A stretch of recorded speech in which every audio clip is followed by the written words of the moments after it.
Anyone who believes in indefinite growth on a physically finite planet is either mad or an economist. We don't want to focus politics on a notion that involves the rejection of principles around which a large majority of our fellow citizens organize their lives. We are not as endlessly manipulable and as predictable as you would think.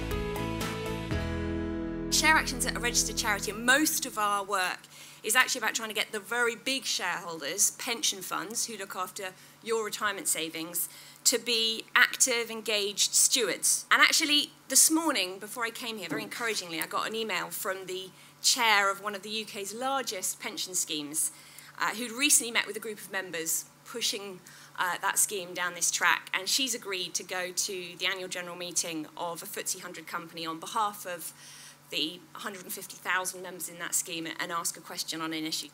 But the nice thing about annual general meetings is that we can all go, and doing so is a remarkably effective way of getting an issue taken seriously by the absolutely top decision makers in some of the world's very largest companies. But the purpose of going is to make sure that the boards are held accountable on issues where their companies are having hugely important impacts on the world, on society, on the environment.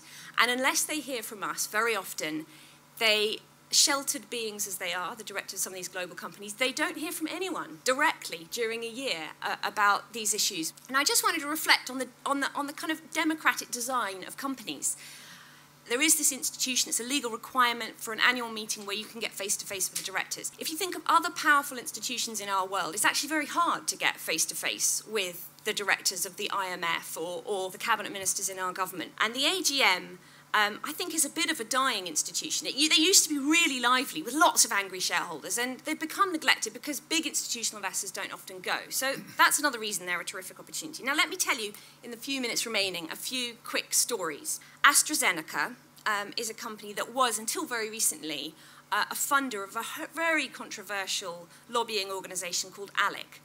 That's in the States, busy drafting states' laws against gun control. And the directors of AstraZeneca honestly had no idea that they were funding this organisation. Post an AGM question, they've dropped their funding of that organisation, no longer doing it. We have been all over annual general meeting season asking the boards of directors to think about the people at the very bottom of their companies and the people that do the cleaning and catering and those other services that make the companies tick and don't get a living wage. And I went a couple of years ago to Barclays AGM when Bob Diamond was still at the helm of the company. Very underpaid gentleman, as you all know. But hadn't given an awful lot of thought to this topic and was really quite taken aback and committed there and then in front of a very large room of shareholders to take it forward. The result was 3,000 people got a pay rise.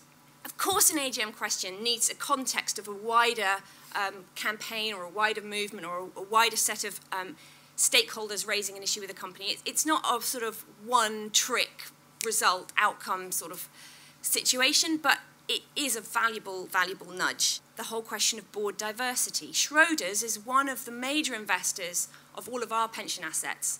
And we want them asking companies about board diversity because it's important to board performance. But they've only got one woman on the board of the company, and almost everybody on the board went to the same school. So there's a real issue to be raised, and we raised it. And very often what's happened is we've had feedback informally from people inside the company saying, thank you for bringing that up. You know, we've been trying to raise this issue internally for ages.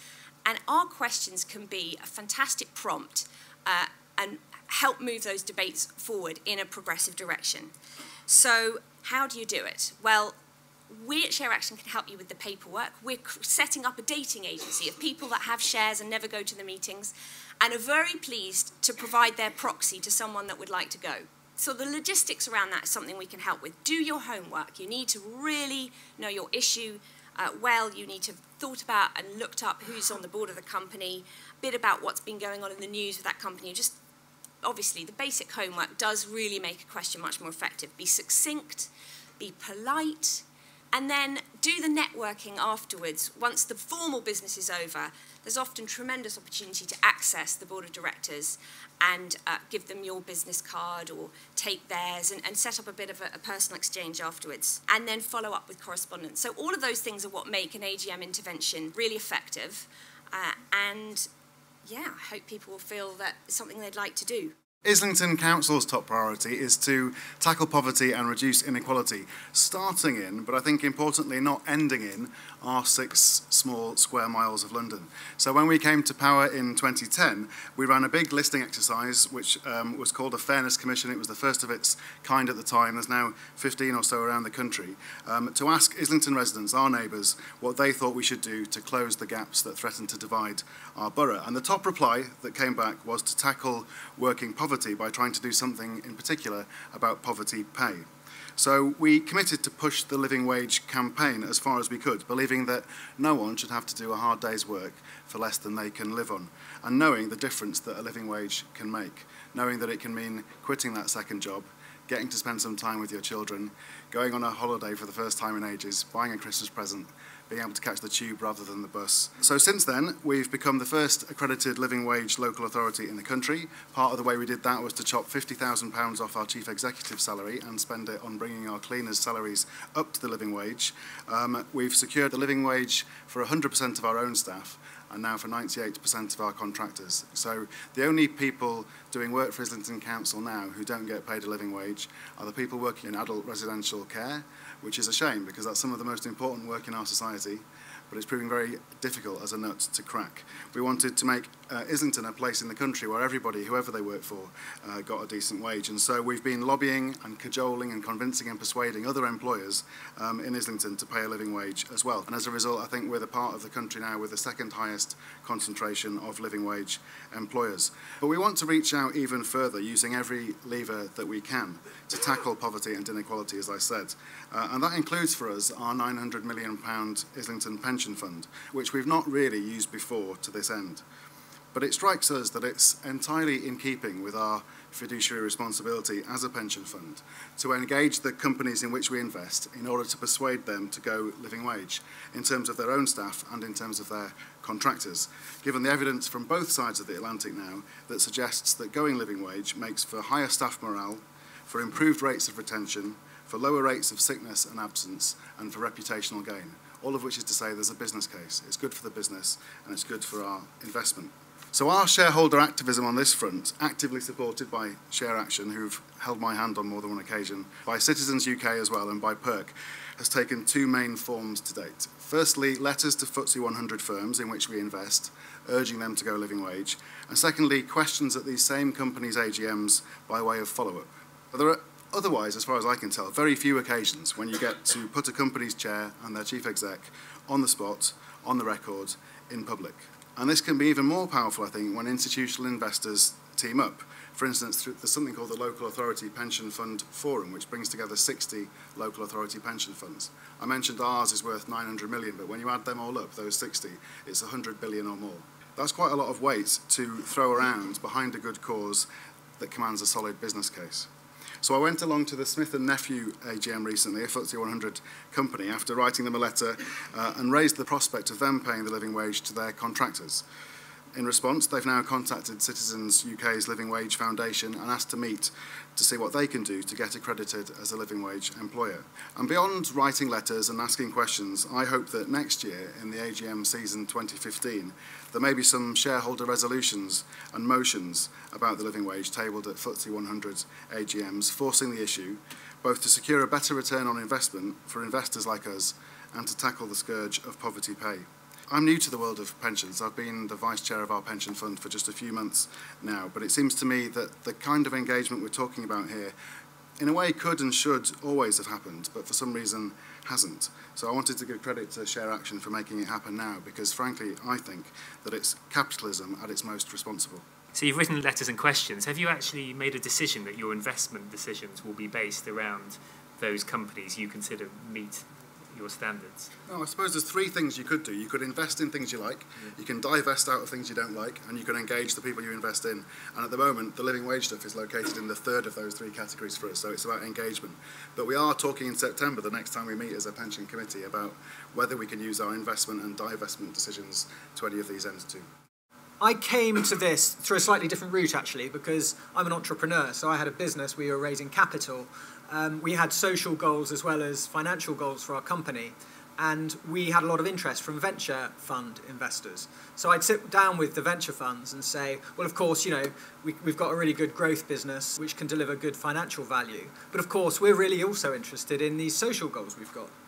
And they'd sort of switch off at that point, and it became quite obvious that they didn't have any interest in that at all. And as the conversations developed with them, we realised that in their fund mandates, the people from whom they'd raised the money to invest on the behalf of, it was a purely financial story. There was nothing else involved. And that meant that it was very difficult for them, or in fact impossible for them under the terms of their partnership agreements, to include the creation of any other value other than financial value. That kind of left me with this sort of slightly burning question, which is, you know, what is investment capital for? And is it there just to solely, narrowly focus on the creation of financial value to the exclusion of everything else? Does it operate in a vacuum? And the answer it came back was absolutely yes, it does operate in a vacuum. It is not interested in anything else, mostly because it's outsourced any social responsibility to governments. And I think this systemic question in terms of the role that business has taken on, which is financial value creation, the role that government's taken on, which is sort of solving social problems, and sort of civil society picking up the scraps from those two tables, I think that it raises this question of when one engages as a shareholder in a company, is one entering into a sort of war of attrition where there are sort of systemic problems where people are just pulling against each other? And I think one can highlight these really important issues like living wage, but if a board of company directors perceives their fiduciary responsibility as maximising profits for shareholders, actually it's potentially a very difficult decision for them. I understand the point about a commercial case, but to be honest, the commercial case is there for some companies, but it really isn't there for other companies. Therefore, in some ways, our interest has gone into going a little bit upstream and saying, well, what are these systemic issues? And I think basically there are two areas that we do a lot of work with. It's not just about AGMs, although they're very important. That creates momentum. There is also an enormous amount of strategic work that needs to be done around policy. You know, what does fiduciary responsibility actually mean? There's a Law Commission inquiry going on into that right now, and that's largely prompted by a lot of great research that ShareAction did a couple of years ago. But there's also questions around capital markets in terms of what's measured and reported, what are companies allowed to do, enabled to do, how can we enable them to do the good things that a lot of them want to do, and also individual investors, regardless of how big they are, can't change the capital markets. But actually a lot of investors have common interests. You know, it's in no one's interest for pension funds to create a devastated landscape for pensioners. You know, we want to create a thriving and prosperous world for pensioners to live in. But actually an individual pension fund can't affect that. But to what extent can we then start to collude for our common interests? You know, systems change is a team sport, as I like to say. So my parting shot is that I think shareholder activism is a much broader and more rich subject than purely turning up at the albeit very important work of turning up at AGMs and questioning boards of directors. I just wanted to pick up on one thing that James said, and maybe go back to you, Catherine, because James was talking about the fact that turning up at AGMs is simply one thing you can do, and I just wondered what ShareAction did in that broader sense of campaigning. In the life of ShareAction, which is about 8-9 years old, AGM work is actually a relatively new thing, which we kind of almost stumbled upon. But we found it to be so effective and such a wonderful way of personalising what many people want, which is to sort of really feel that they have a bit of a relationship with a company that they have an investment in, that they can talk as human being to human being with the people that run that company, and that they can remind the people at the top of that company that their decisions have enormous impacts upon the world. It is just one tactic in a bigger picture, which is to try and civilise and democratise this system of investments that looks after our retirement savings.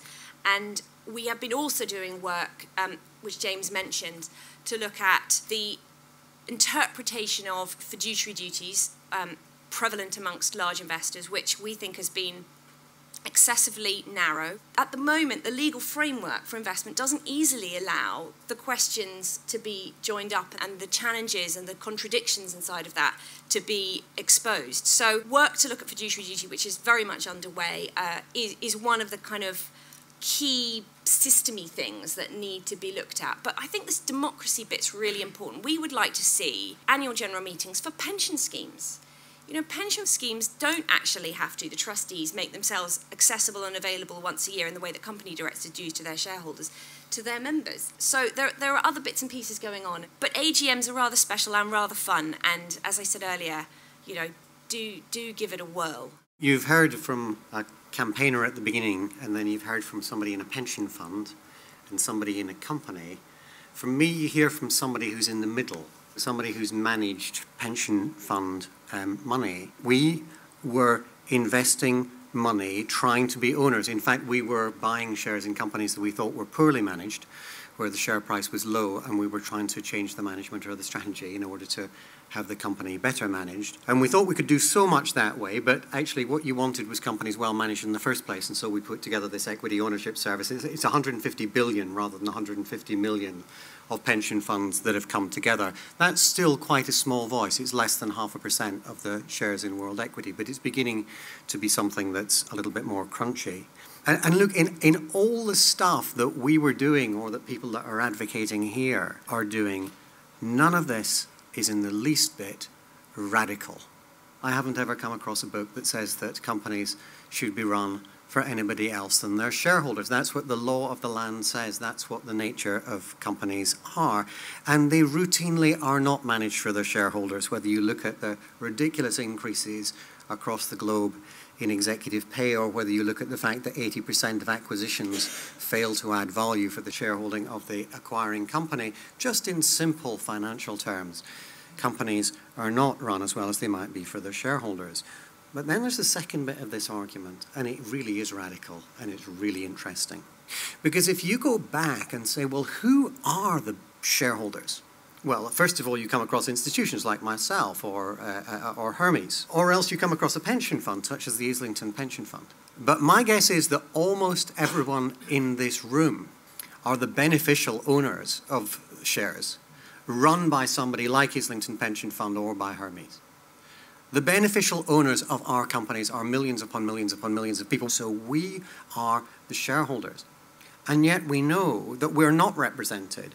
But what about other things? What about bank leverage, for example? Why is it we've got a bunch of banks out there that are trying to get themselves as leveraged as possible to make as big a bonus as they can for themselves, rather than sitting down and thinking how we sensibly run a financial system? Why is it that we have companies that are out there, oil companies and coal companies, taking our money and investing in finding more carbon that we know we can't burn because we've already got far more carbon than we can possibly burn and be able to sustain the global climate?